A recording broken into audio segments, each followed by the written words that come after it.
If you're thinking about buying or selling a home here in Colorado Springs in 2026, watch this video first as I'm going to go over a 2026 market update as of February 17th, 2026, and what my predictions are for the future of this market. Over the last year, inventory jumped, the days on market climbed, and if rates move even 0.5%, the entire market shifts again. Today, I'm going to break down the real numbers from the Pikes Peak Association of Realtors MLS and what they actually mean for you. Let's start with the facts. Inventory is up. Single family month supply moved from 3.1 to 4.5 months as of today. Condos, a little bit higher. We're sitting at 7.8 months of inventory.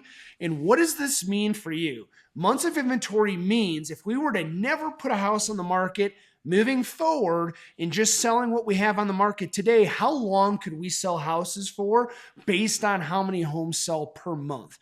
What we typically see a balanced market being is that 3 to 4 month mark is a balanced market. Anything less than 3 months is considered a seller's market.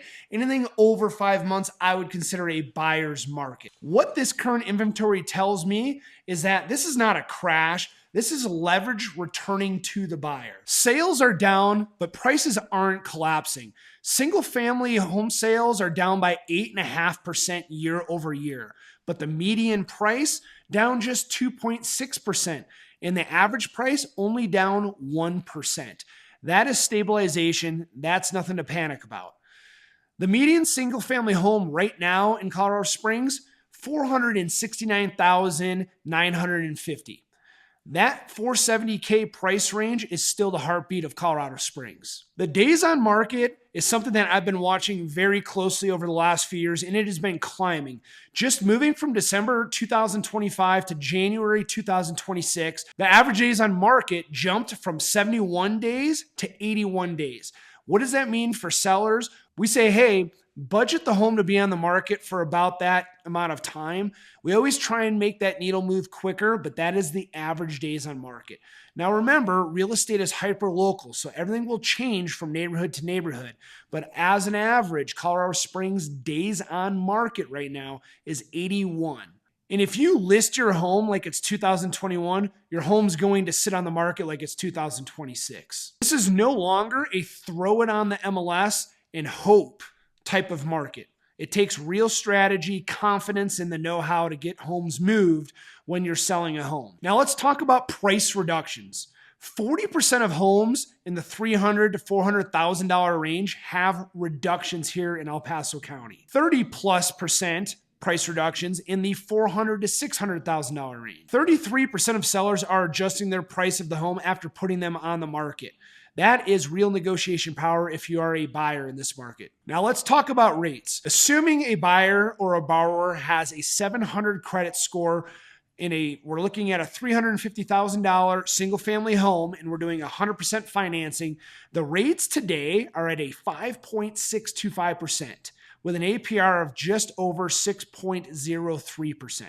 That is no points, no buying down, and that's important because it changes qualification power. For the first time in 38 months, our rates have gone below 6%. Every drought ends in recovery. Please remember that. So January 2026 is the first time that we have seen rates drop below 6% organically without having to buy them down. Now, let me tell you, during COVID, the unicorn years of real estate, again, terrible pandemic, wish it never happened, but it was great for real estate. I have to say, the inventory was probably 0.1 months of inventory. It was insane. We would list a house on a Friday and we would have 15 offers by Saturday afternoon and the house would be under contract on a Sunday. We actually had to build spreadsheets for our sellers because we couldn't just give them 15 offers that were, 800 pages combined. We actually had to build a spreadsheet, what the offer was, who was attached to the offer, what the loan type was, what the additional provisions were, everything. It was absolute pandemonium. I have not seen more than 3 offers on a house at one time in years. All this to take away a balanced market rewards strategy when it comes to buying and selling homes. Now, my take on this is we're not in a crash. We're not in a market frenzy either. We're in a transitional market which is balanced, which is not a bad thing. Supply is up, competition is down, negotiation power is returning when there was not any negotiating power before. During those COVID years, you had to go $50,000 to $100,000 over list price. Nothing mattered but the bottom line. Now we have other things that we're able to talk about in this market. Are prices about to drop in Colorado Springs? Could we see certain softening in certain pockets? I think that we can. Condos are already feeling the pressure. Condo sales here are down 20% year over year. The median condo price is down nearly 12%. We're at 7.8 months supply for condos. That's a buyer's micro market. But single family homes is an entirely different animal. Now let's talk about what happens if the rates consistently keep dropping, and we're hoping to see 4.9% by the end of this year, 2026. But what happens is if this actually happens? This is the part that people miss. You don't get any more discounts when the rates drop. You get more competition. Even at a 1% rate drop, that allows thousands of more buyers to qualify. That means pent-up demand releases, FHA and VA buyers jump right back into the party. Let's use $500,000 for an example. At 6.5%, your payment is roughly $3,160 principal and interest only. At 5.5%, roughly $2,840.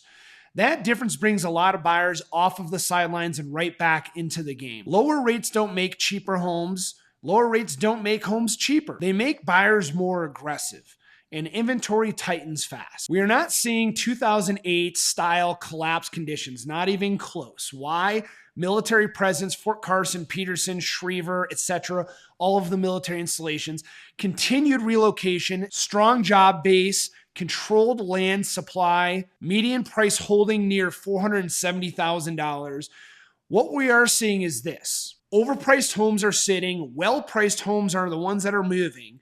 This is a pricing strategy market, that is certain. What buyers should do right now, there's 3 scenarios. Start looking now, negotiate harder, ask for concessions. Lock in leverage while inventory is high.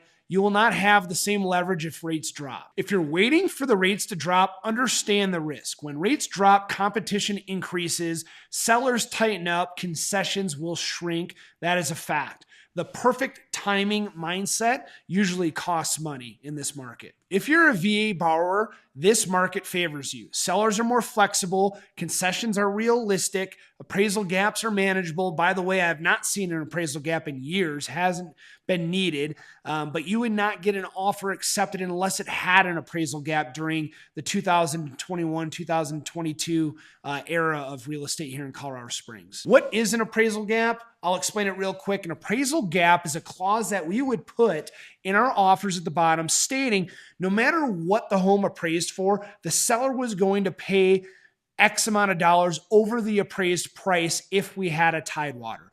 Now, for example, if a home was listed at $500,000, this is a real scenario, and we received an offer at $600,000, went under contract at $600,000, the appraiser would come in a week or two later and they would say, no way, the home was listed at $500,000 where it should be under contract in what I think it's worth. So the appraiser would sometimes appraise the home at $550,000. Now, that's a problem because seller thinks they're getting $600,000. Buyer said, hey, I'm agreeing to pay $600,000, but the appraisal came in at $550,000. The lender will only lend up to the appraised price. So what did we do? We did something clever called an appraisal gap. Now, when we submitted the offer, we would say, hey, the buyer has 50, excuse me, getting over a little bit of a flu here, but we would say the buyer has $50,000 in the bank they're willing to spend. So we would do what we call a $50,000 appraisal gap. In this scenario, it would work out perfectly. The appraisal gap would kick in, appraised price is $550,000, a buyer has $50,000 to spend, so he could bridge that gap between $550,000 and $600,000.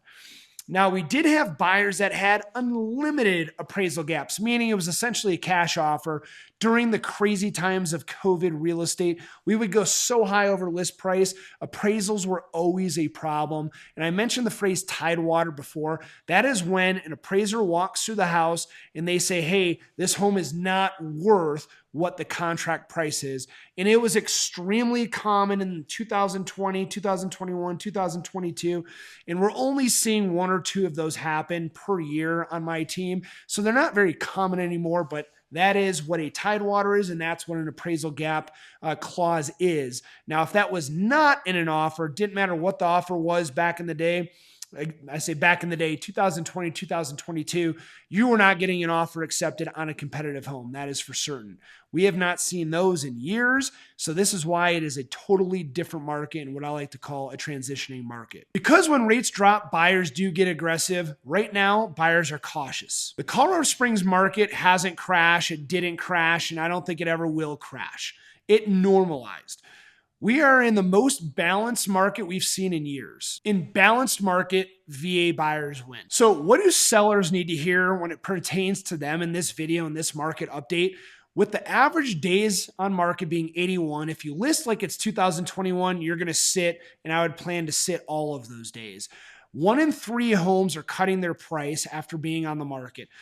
Priced homes correctly sometimes sell in one day. Price correctly day one. Don't overprice your house. Market aggressively, which is what I think that we do second to none. Prepare for negotiations. Move before rates potentially drop. Now for the turn of the year, things that we're seeing quite a bit. For example, listings surged. We are up 4.2% year over year as of January 2026. So listings went way up. January new listings, highest in recent years per the chart. And whether that's a good or bad thing depends entirely on how you move. If you're relocating to Colorado Springs, if you're using a VA loan, if you want a pricing or negotiation strategy tailored to your situation, call or text me directly. Charles Beaton at 719-751-6585.